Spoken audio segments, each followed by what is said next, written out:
Olá, turma, como vão? Satisfação poder interagir com vocês nesse momento diferente que a gente está vivendo, de isolamento social, mas vai passar em breve, eu acredito. E tema da aula de hoje, ainda continuando liberdade religiosa, para o sétimo encontro, a base da aula eu a fiz com base num parecer do Instituto Brasileiro de Direito e Religião. O parecer tem como título Parecer acerca do funcionamento de templos religiosos durante o período de quarentena por conta do coronavírus, Covid-19. Então, um tema bastante atual, essa questão aí de templos religiosos terem o seu funcionamento, as aglomerações religiosas terem o seu funcionamento aí restringido. Então é um tema bem atual e casa com as preocupações que estamos tendo aí nas aulas. Pois bem, então vocês vão receber esse parecer e eu vou enviar no AVA uma espécie de estudo dirigido. Então, parecer e uma série de questões que eu vou pedir para vocês responderem ali no fórum que tem no AVA. Mas eu vou conversar, ainda aqui em linhas gerais, sobre esse parecer. E na introdução do parecer, os pareceristas, dentre eles Ives Gandra da Silva Martins, grande jurista, ele presidente de honra desse instituto, esse parecer fala que o mundo está enfrentando uma pandemia, né? E começa com uma crítica de que decretos, e decreto não é lei no sentido técnico da palavra, lei no sentido técnico da palavra é o instrumento feito pelo Poder Legislativo, seguindo um devido processo legislativo. O decreto é um instrumento feito na intimidade do gabinete de uma autoridade, no mais das vezes aí, do chefe de um poder executivo. E, segundo a Constituição, nós só somos obrigados a fazer ou deixar de fazer algo em virtude de lei. Lei no sentido técnico da palavra, artigo 5º, inciso 2 da Constituição.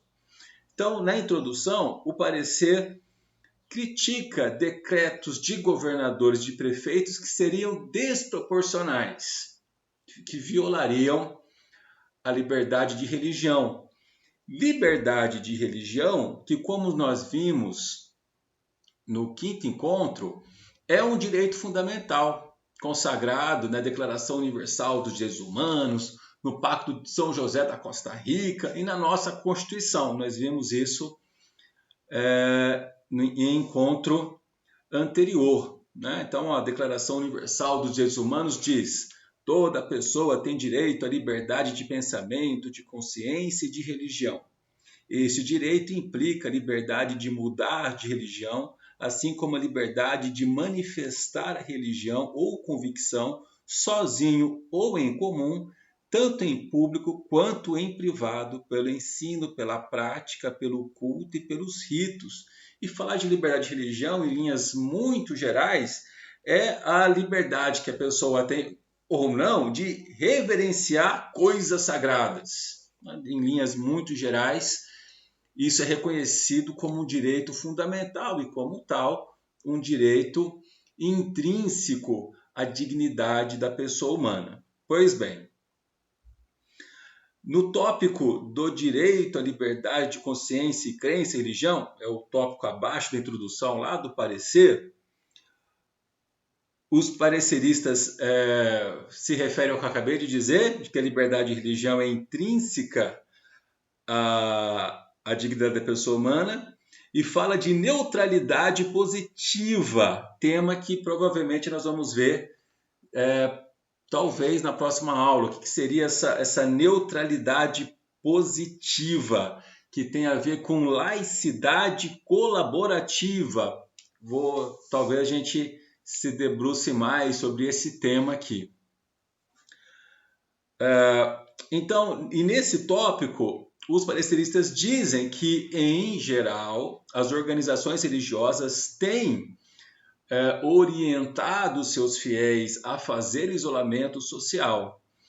E a seguinte parte eu destaquei.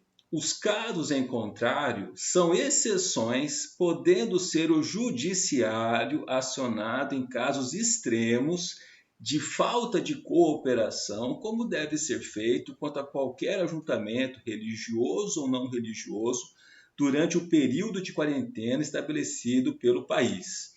Então, eles fazem essa ponderação que, no mais, as organizações religiosas estão, de maneira consciente, cidadã, não fazendo aglomerações, e casos excepcionais de desrespeito, está aí o Poder Judiciário como caminho para enfrentar isso. E muitos por aí, isso não está no parecer, depois a gente precisa se aprofundar, muitos sustentam que há caminhos no Código Penal para isso e apontam os artigos 268 e 132, mas depois com calma a gente conversa sobre isso, enfim. E nessa parte ainda do parecer, um trecho muito bacana de se ler diz que para quem professa uma fé, numa situação como essa, de crise sanitária, de preocupações de toda ordem, ter assistência do líder religioso muitas vezes é mais importante do que a assistência médica e de enfermeiros e coisa e tal. Então tem um trecho nesse sentido muito interessante. Pois bem, após esse tópico, o próximo tópico tem como título Dos limites às restrições dos direitos fundamentais. Então, direitos fundamentais, vida, liberdade, igualdade, propriedade, segurança e um rol extenso de direitos assegurados na Constituição, que é um rol não exaustivo, mas exemplificativo, que tem no título 2 da Constituição, tudo bem, dentre eles, o direito à liberdade religiosa. Ok, está no artigo 5º, inciso 8º da nossa Constituição. Só que nenhum direito é absoluto, seja fundamental ou não. Nenhum direito é absoluto, nem mesmo a vida é absoluta. Há situações onde ela pode ser atingida, né? A própria Constituição admite isso. Legal. E é comum os direitos fundamentais colidirem no mundo fenomênico. Um exemplo que eu já devo ter dado em sala de aula. Vamos imaginar que eu seja um vereador e viajei para um congresso com dinheiro público, gastei R$1 milhão. Se uma empresa jornalística noticiar isso, eu vou ter sucesso numa ação de indenização por danos morais? Claro que não, porque aí, no confronto entre o direito à informação e o direito à intimidade, deve prevalecer o direito à informação. Mas se essa empresa jornalística fala de coisas que são fora do interesse público, doença de meus pais, doença minha, coisa assim, aí sim eu teria sucesso numa ação de indenização por danos morais. E nós estamos vencendo isso. O direito à liberdade de religião é um direito fundamental, mas não é absoluto. Na colisão com saúde, o que fazer? Tem-se entendido que deve preponderar, nessa situação de quarentena, a saúde. Mas há que ser preservado a essência do direito fundamental à liberdade de religião. Então, o texto fala disso, esse núcleo essencial, o STF, alguns ministros usam a expressão núcleo duro do direito fundamental, ou seja, a essência do direito fundamental deve ser preservada. Então, o texto fala sobre isso e no fórum eu queria que vocês pensassem sobre isso e depois lá às 20 horas de hoje, ao vivo, a gente pode bater um papo ali no Zoom para fechar aí as discussões, tirar mais dúvidas, enfim. Então, é isso, pessoal. Eu vou me despedindo agora.